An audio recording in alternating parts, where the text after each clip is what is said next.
G'day guys, I'm just here with your Zululand gelding. So today's going to be his fourth ride. So fourth ride for me and where he's with his education is going to be his first ride outside in my arena. So what I'm going to do, I'm going to give him a brief ride in here and then we're going to go out into the arena and you're going to see him having his first experience with someone on his back out there in the open. So what I thought I'd start the video off as with me doing is me sort of showing some desensitising. So I've just saddled him up now. What I'm going to do is I'm going to move him around, but I'm going to use the bag as an impulsion tool. So, you know, I suppose some people have seen the stick and bag. All it is something that's an object that makes a funny noise and moves in a funny way that the horse might not have seen before. So my goal is, whilst I'm using this as an impulsion tool, I'm also going to be using it to desensitise him, move his hindquarters around, and get him to face up to me. So whilst he might have a natural sort of fear of it, which means he'll want to move forwards, I'm going to keep sort of nagging him with it, as in I'm just going to keep moving it around until he starts to be desensitised to it. When he stands still and starts moving his feet, I'm going to take the stimulus away to reward him for standing still. Now I've done this drill with him a few times before, so we'll see if he actually moves off. So what I'm going to do, I'm just going to wave it around here. Because he's had this drill done before, you can see he's pretty desensitised to the bag. So this is sort of what I want, what I want from him. I want to be able to pick up a scary object and start moving it around him. I want his response to be to relax and stop moving his feet. So because he's not moving his feet around at the moment with the stick and bag, I'm just going to desensitise him with it, touch him all over his body, find any sort of touchy spots or sticky spots. I'm then going to actually do my groundwork using another tool, which is the stick and string. So I just want to test him today to see if he wants to move off when all of a sudden I pick up this bag and start making a bit of movement with it, a bit of noise. Good boy. And see what his response is. So it's good that he's now desensitised to it and he's looking to stand still. So I'll just sort of, like I said before, I'll just move this all over him, touch him over some parts that are generally quite sort of sensitive for a horse. So, you know, your flanks, underneath his belly, his elbows there, you see he had a bit of a reaction there, so he might just sort of work on that little area just to touch him with the bag, just to desensitise that area from touch. You know, last thing you want is for him to go into a racing stable and have the staff bend down to get the girth, or bend down to start picking up his feet, touch him on the elbows there and have him worry about it and have a response that might get him or the handler hurt. So, like I said, you know, I'm just looking to try and find any sort of touchy spots in him. And if I do, I'm going to look to work on that. So once I've flicked him all over the body with the bag, I'm then going to start bringing the bag up where I'm going to be sitting. Last thing I want is to climb onto a horse's back and have the horse afraid of movement and noise and having an object up above their eye line, above their back. As you can imagine, there's nothing worse than a horse that's going to be afraid of you sitting on their back. So I'm going to be using the stick and bag just to sort of move it and make some noise up where I'm going to be sitting, just to have him desensitised to any movement, any sort of foreign noise, and sort of for him just to see the bag come into his vision and out of his vision above his back. Good boy. So he's done that really well. So what we're going to do now is going to pick up another tool, like I said, the stick and string. I'm going to use this impulsion tool to get him to start lunging off. The reason why I lunge him off is so he can feel the girth. Good boy. When a horse will stretch out when you've girthed them up, sometimes they can feel the girth around their midsection, and they can get a reaction to it. They can get a claustrophobic reaction. Sometimes it's called, you know, being girthy, where they'll get that reaction, they'll look to buck as a result of it. So I want my horses to move out freely with the saddle on before I get on, just so I can double check that they've felt that girth, they've stretched out. If there's any sort of skin that sort of might be rolled up or sort of pinched up underneath the girth, I want him to stretch that out and feel it. So you see he's pretty good with feeling that girth. So we'll go the other direction. I'm going to point up in the direction I want him to go and then send him off. So everything I do, I try and do it as systematically as I can. So when I'm asking him to do something, whether on the ground or on his back, I go through a series and a sequence of pressure of how I ask. So when I'm looking to lunge him off, I'll just stop him here. Ooh. So for me, when I'm looking to lunge him off, my first cue for him to lunge off is from my body language. I'll look down the side of his body that I want him to move away from. So for me, I want him to go to my left. So I'm looking down that body. I'm pointing in the direction I want him to go. If he doesn't move, I'll make a clicking sound. And then if he moves off, my hand goes down, the cue and the stimulus goes away to reward him and have him understand that the moving off in that direction is what I was after. So you see when he moved off then, he made a nice little step in front, moved his forequarters away from me. He's kept a nice circle around me here. So I'll ask him to canter off here.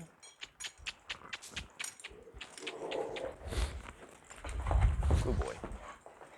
So you see when he sort of cantered off then, he sort of took off a little bit quicker. That's to be expected, you know, he's just come out of his yard and he's probably got plenty of energy, so I'm just going to let him canter around here a little bit, start getting some, slow down just a tad, just get some nice rhythm and some cadence into his canter stride. Once he's done a few laps around him, I'll start bringing him in, tightening up that circle a little bit, so I'm just working on that head collar pressure. I'll pick up the rope, just look for him just to dip his nose towards me. You know, in a perfect world, I want him to canter or trot around the circle with a bend in his body that matches the circumference of the circle he's moving around. I want the rope to be generally loose in my hands. I don't want him to be laying against the rope and looking to increase that circle. I want him to be sort of respectful when he feels that pressure on his head, that head collar pressure. I want to see him just dip that nose in towards me, and when he does, I just release the rope. So I'm going to yield his hindquarters here. Look at his hindquarters, yield him around. Good boy. Now after every impulsion drill, I always balance it out with a desensitising drill. Because I use the stick and string as the impulsion tool, I don't want him to think that every single time I move it around, he has to quickly take off and move his feet. I want him to understand that if I don't give him the cue with my hand or the click to move off, I'd like him to stand still when I start moving the stick around. So like I said, same as with the plastic bag and the stick, I'm just going to move it and touch him in some touchy areas here. Desensitise parts of his body where generally they can be a little bit sensitive, so up underneath their belly, front legs, back legs, up over the saddle. When I drag the string back over the saddle, it can make a funny noise. The string on the stick itself can make a bit of a whipping sound, so I'm going to be using that sort of that noise as a desensitizer as well. You know, they need to be desensitised to the noise around them as well as the stimulus and the movement. So then I'll change sides. I'll just sort of send this backwards and forwards over his ears here. See how every now and again he has a little bit of a reaction. Good boy. Move him back around me. Just going to chuck this over his back. Wait for him to stop moving his feet. Good boy. We'll go back to do some desensitising. Good man. What I do on one side, I always look to try and do on the other. The way the horses, their eyes are set up in their head and the way their brain is, it's sort of like they've got two separate sides. So what you do on one side, you always have to do on the other, just to try and make your horse even. And like us, no horse is even. You know, there's always a touchier side, and that side can sometimes migrate from one side to the other. You know, one day he might be touchier on the near side, the next day he might have a little bit of a reaction more so on the off side. So his left side versus his right side. So I'm always just doing the same thing on both sides. Good boy. Righto, so I'm happy with how he was there. What I'm going to do, I'm going to give him a brief ride around in here so he can feel me on his back. I'm going to pause the video and I'm going to start the video back out in my arena. I'm going to jump on him first time outside. I might move him around on the ground just so I can have a look at it being outside and also moving around. Then I'll jump on his back and we'll go for a very simple ride. Okay, so getting a bit of a ride in the round yard. Come out here first time. So because it's his first time out here, I'm going to give him a bit of a look around before I get on his back. So I'm going to do some groundwork out here. So similar to what, easy big fella. Similar to what we're doing in the, excuse me, in the round yard, we're going to be doing out here. So like I said, it's a new place for him. New stimulus around. He can sort of see his friends over in his paddock over there. So that'll be an attraction for him.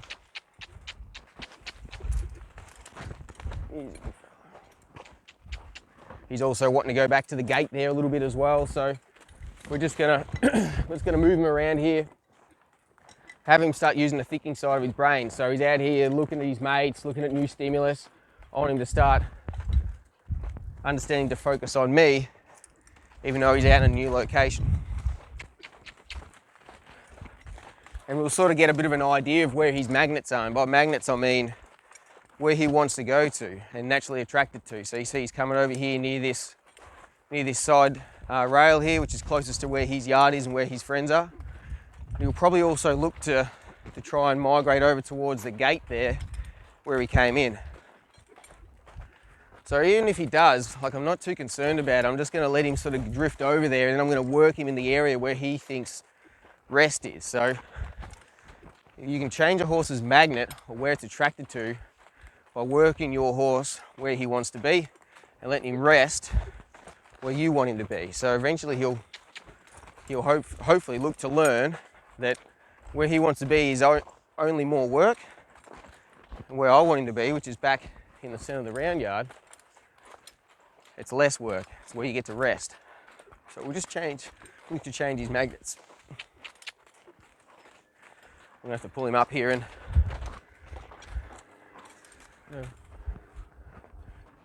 put that rein back over his head. Easy boy. See, I had a big reaction there when I moved my hand, so I'm just gonna move it around now until he looks to stand still and desensitize to it. And you expect your horse to be more reactive when he comes out into an area with a lot more stimulus. So I'm not too concerned about that. And you see when I asked him to yield his hindquarters there, he was a little bit sloppy with bringing his hindquarters around. So to put a bit more pressure there. Good boy, that's better. Good man.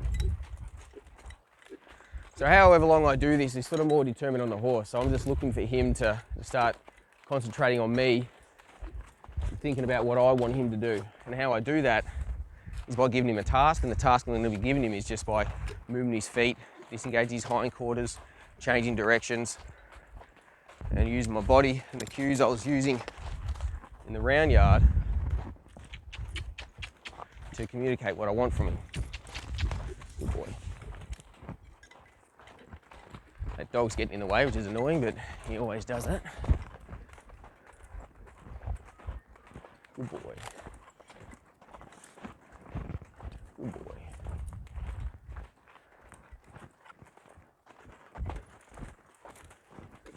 Gonna yield his hindquarters again. Good man. And back. That's better. Good boy. So I'm watching his ears. You see he's got one ear on me to the inside of the circle every now and again. At different times he'll prick both ears towards where his attention is, which is not on me. It's sort of out where his mate's calling out and where his yard is. And sometimes the dog. Good boy. So, not too bad. He's got to be his attention a little bit. Sometimes I do more ground work, sometimes less. We'll jump on him and see if we can take him for a ride. Good boy. Gonna flex him one way, flex him the other way, just so he can see me out both eyes. Remember to flex to the bridle. I'm gonna look back and disengage his hindquarters. Just get a step behind. Good boy, and just ask him to move out. I always move my horses out early on in their rides in a small circle and sort of spiral them out so we can keep sort of control over their hindquarters here. I'm just going to use his hindquarters and steer him like a boat. So I'm going to I want him to sort of steer instead of putting more pressure on his mouth. I'm going to put pressure on his hindquarters and just kick his hindquarters out. Good boy. Just focus on those hindquarters a bit more. Hindquarters. Good boy. Now I'm going to go the other side. Good man.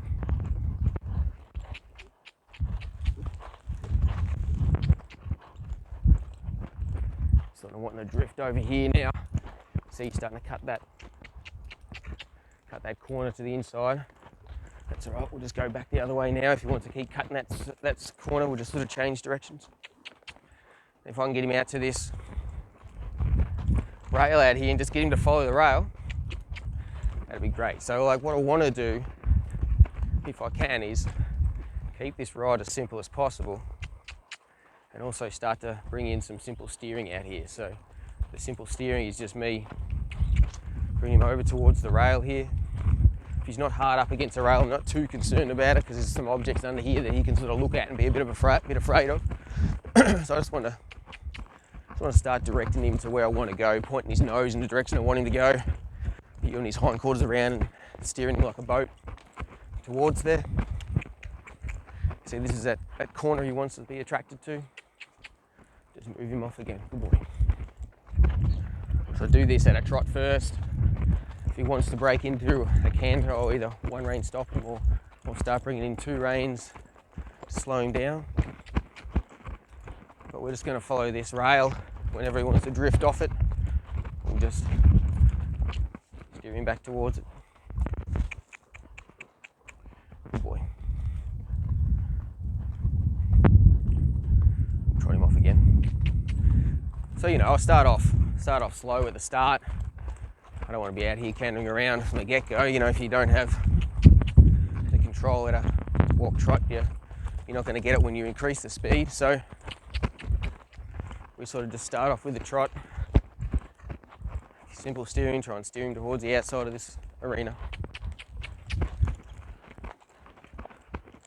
Good boy. Now if I'm sort of got a horse out here and I'm struggling to get him over towards that rail, I might just throw the reins at them and let them sort of track themselves around, just so we can get a horse that's understanding to move forwards first. You give them too many tasks, too many steering tasks too early.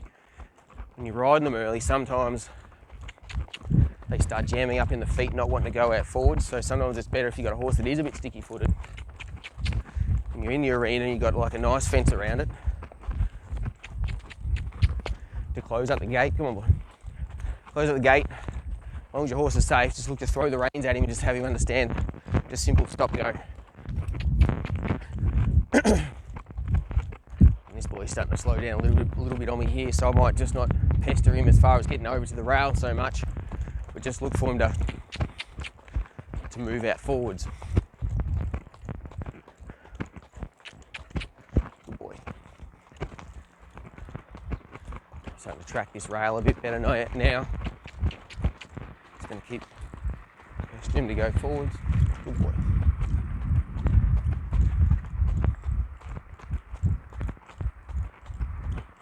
Good man. This corner down here, whilst it's a bit of a magnet at the start, he's starting to drift off it now, so we'll just always make him honest. We'll go into that corner, deep into that corner, and then up this rail. So once he's doing this work well, we might cut through the centre of the arena here, try and pick a post, aim at it.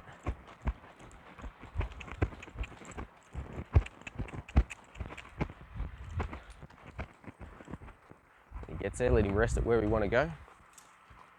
We want to go back there a bit far. Good boy. So this is where we wanted to go, so just let him rest here. Good man. He wants to move off, I just keep his nose tilted towards it. Good boy. Good man. Once he's stood here for a little bit, we'll just go back the other way. New side, new brain.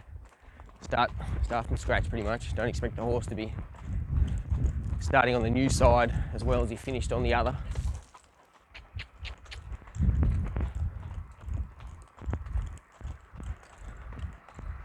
Good man. My arena needs to be dug up again here as well because it's just gotten a little bit hard and he's starting to sort of slow up on it a little bit, but he's not doing a bad job. He's got front shoes on, so he's going all right.